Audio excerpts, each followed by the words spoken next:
Good evening everyone, welcome back to our channel, welcome to our new video. এখন time হচ্ছে সন্ধ্যে 7টা আর ভিডিওটা start করছি আমাদেরই ফ্ল্যাটের রিসেপশন থেকে। কারণ একটু আগেই যখন রেডি হয়ে আমরা বেরোতে যাচ্ছিলাম সেই সময় ঠিক ফায়ার অ্যালার্ম বাজতে শুরু করে দেয়। আর ফায়ার অ্যালার্ম বাজলে তো লিফট সার্ভিস বন্ধ করে দেওয়া হয়, তার জন্য 14 ফ্লোর থেকে আমাদের আজকে হেঁটেই নামতে হচ্ছে। তো এখন আমরা বসে রয়েছি, ফায়ার অ্যালার্মটা বন্ধ হলে বেরিয়ে পড়ব। আর এই দেশে এই ফায়ার অ্যালার্মটা ভীষণ কমন একটা ব্যাপার, মাঝে মাঝেই হয়, তখন সাথে সাথে 911 কল হয়ে ফায়ার ব্রিগেডের গাড়ি চলে আসে আর ওরা চেক করে কোথায় কি প্রবলেম হয়েছে, তারপরে এই প্রবলেমটাকে রিজলভ করে। আমাদের সাথে সাথে ফ্ল্যাটের অনেক অন্যান্য লোকেরাও নিচে নেমে এসেছে সিঁড়ি দিয়ে। সবাই ওয়েট করছে প্রবলেম সলভ হওয়ার, হয়ে গেলে আবার লিফট ওপেন করে দিলে সবাই ওপরে চলে যাবে। ফায়ার অ্যালার্ম থেমে গেছে, সেরম কিছুই হয়নি, একটা হালকা শর্ট সার্কিট ছিল। তো এখন আবার যে যার জায়গায় ফিরে যাচ্ছে। আমরা তো বললামই রেডি হয়ে ওয়েট করছিলাম বেরোবার জন্য, তো আমরাও এখন বেরিয়ে পড়ব। এই যে দেখুন সামনে যে গাড়িটা, এটাই এখানকার ফায়ার ব্রিগেডের গাড়ি। ফায়ার অ্যালার্ম বাজার ওই 10 মিনিটের মধ্যেই কিন্তু গাড়িটা এসে পৌঁছে যায়। আর এই যে এনারাই এসছিল হচ্ছে দেখার জন্য যে কি প্রবলেম হয়েছে, এখন এনারাও চলে যাচ্ছে। চলুন তাহলে এবার আমরাও বেরোই। তো আমরা এখন যাচ্ছি হচ্ছে সামনেই বে ফ্রন্ট পার্ক রয়েছে, ওখানে ফায়ার ওয়ার্কস হবে আর একটা মেলা মতো হচ্ছে শুনেছি, জানি না, গিয়ে দেখবো কি কি ইভেন্ট আছে। তো এখান থেকে আমাদের একটা করে আবার ফ্রি বাস সার্ভিসও দিচ্ছে, যেটা আজকে ক্যানাডা ডের জন্য মানে দিনে 10-12টা চলবে, 8টা অবধি রাত, যেটা পুরো ডিরেক্ট একটা স্টপ থেকে ডিরেক্ট যাবে বেফ্রন্ট পার্ক। দেখি ওই বাসটাও নিতে পারি বা আমরা সাইকেল রেন্ট করেও যেতে পারি, দেখি কি করি। জাস্ট বেরোলাম। এখন আমরা বাস স্ট্যান্ডের দিকে এগোচ্ছি। আর এই 1 জুলাই ক্যানাডা ডেকে ন্যাশনাল হলিডে হিসাবে পালন করা হয়। এই দিন প্যারেড, ফায়ার ওয়ার্কস, তাছাড়া কিছু কালচারাল ইভেন্টও অনেক জায়গায় হয়ে থাকে। সমস্ত ক্যানাডিয়ানরা এই দিনকে লাল আর সাদা মানে ন্যাশনাল ফ্ল্যাগে যে কালারটা থাকে সেই কালারের জামা কাপড় পরাই প্রেফার করে, ওই আমাদের দেশের ইন্ডিপেন্ডেন্স ডে সেলিব্রেশনের মতো। আজকে রাস্তাঘাট কিন্তু বেশ খালি, কারণ শনি রবি ছুটি ছিল আর আজকে সোমবার ক্যানাডা ডে পড়াতে সবাই বেশ একটা লং উইকেন্ড পেয়ে গেছে। বাসে আমরা উঠে পড়েছি, এই বাসটার কথাই আপনাদেরকে বলছিলাম, যেটা এই ক্যানাডা ডের জন্য ফ্রি সার্ভিস দিচ্ছে। তো এই 10 মিনিট মতো লাগবে আমাদের পৌঁছাতে।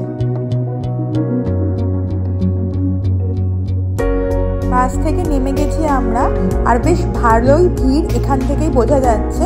তবে এখান থেকে হেঁটে আরো 5-7 মিনিট যেতে হবে যেখানে মেন ইভেন্টটা হচ্ছে। চলুন তাহলে যাই আর আপনাদেরকে দেখায় কি কি হচ্ছে। এই সামনে দেখুন ফার্স্ট এড স্টেশন আর তার পাশেই ইনফরমেশন ডেস্ক করেছে। আস্তে আস্তে শুনছিলাম অ্যানাউন্সমেন্ট হচ্ছে একটা বাচ্চা আবার তার মা বাবাকে খুঁজে পাচ্ছে না। অ্যাকচুয়ালি এত ভিড় এই ধরনের ইনসিডেন্টগুলো হবেই, তাই জন্যই এই ডেস্কগুলো করা। আর সামনে দেখতে পাচ্ছেন সানসেটের টাইম বলে কি অপূর্ব সুন্দর লাগছে আকাশটা। আমরা পৌঁছে গেছি যেখানে মেন ইভেন্টটা হচ্ছে সেইখানে। তো এই জায়গাটা মেনলি রয়েছে হচ্ছে প্রচুর ফুড স্টল, অনেক ফুড ট্রাক রয়েছে আর সবেতেই প্রচণ্ড লাইন, মানে কোনোটাতেই দাঁড়িয়ে খাওয়ার মতো সময় এখন আমাদের কাছে নেই। কারণ আমরা এসছি প্রায় এখন 9টা বাজে আর 10টা থেকে আবার ফায়ার ওয়ার্কস আছে, যেটার জন্য আমরা আজকে মেনলি এসছি। তো দেখি একটু ঘুরে আবার আমরা ওই দিকে চলে যাব। সবচেয়ে বেশি আবার লাইন পড়েছে হচ্ছে আইসক্রিমের ফুড ট্রাকে। যেহেতু এখন সামারের টাইম, এই আইসক্রিমের ফুড ট্রাকটা কিন্তু সবারই খুব প্রিয়। আইসক্রিম ছাড়াও অনেক ধরনের অপশান কিন্তু এখানে রয়েছে, প্রায় 15টা মতো ফুড ট্রাক রয়েছে, তাতে ফ্রাইজ, বার্গার, স্যান্ডউইচ আরও অনেক অপশান এখানে রয়েছে। একটা ফুড ট্রাকে সামনে খালি ছিল বলে আমরা আবার সেখান থেকে কিছু অর্ডার করেছি, বলেছে 10 মিনিটের মধ্যে দিয়ে দেবে। আমাদের অর্ডার চলে এসছে। আমরা অর্ডার করেছিলাম একটা জার্ক চিকেন ফ্রাইজ, একটা ফিশ অ্যান্ড চিপস, এসেও গেছে আর ভালোই ছিল খাবারগুলো। এখন যাচ্ছি হচ্ছে স্টেজের দিকে, গান বাজনার আওয়াজ আসছে আর খুব ভালো ফাংশন হচ্ছে, সবাই কিন্তু বেশ এনজয় করছে দেখছি। আর ডান দিকে ফেস পেন্টিং বাচ্চাদের জন্য কিছু কিছু অ্যাক্টিভিটি হচ্ছিল, তবে সেগুলো এখন বন্ধ হয়ে গেছে, কারণ এখন এই ফাংশনটা শেষ হলেই হবে হচ্ছে ফায়ারওয়ার্কস। এসে পড়েছি আমরা স্টেজের সামনে, খুব সুন্দর গান হচ্ছে, কিন্তু কপিরাইটের জন্য গানটা তো আর দিতে পারলাম না। সবাই খুব এনজয়ও কিন্তু করছে।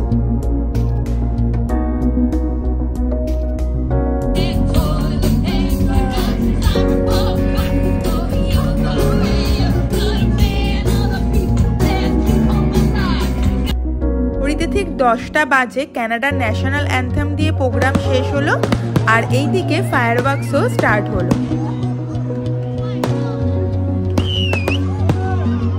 এর আগেও আমরা কানাডার বিভিন্ন জায়গায় ফায়ারওয়ার্কস দেখেছি, নায়াগ্রা ফলস, আরও একটা দুটো পার্কে।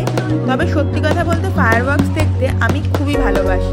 তো চলুন তাহলে আর কথা বলবো না, এই ফায়ারওয়ার্কস দেখাতে দেখাতেই আজকের ভিডিওটা শেষ করি। আপনাদের যদি ভালো লেগে থাকে প্লিজ লাইক করবেন, কমেন্ট করবেন আর শেয়ার করবেন, আর চ্যানেলটায় কিন্তু সাবস্ক্রাইব করতে ভুলবেন না। Thanks for watching.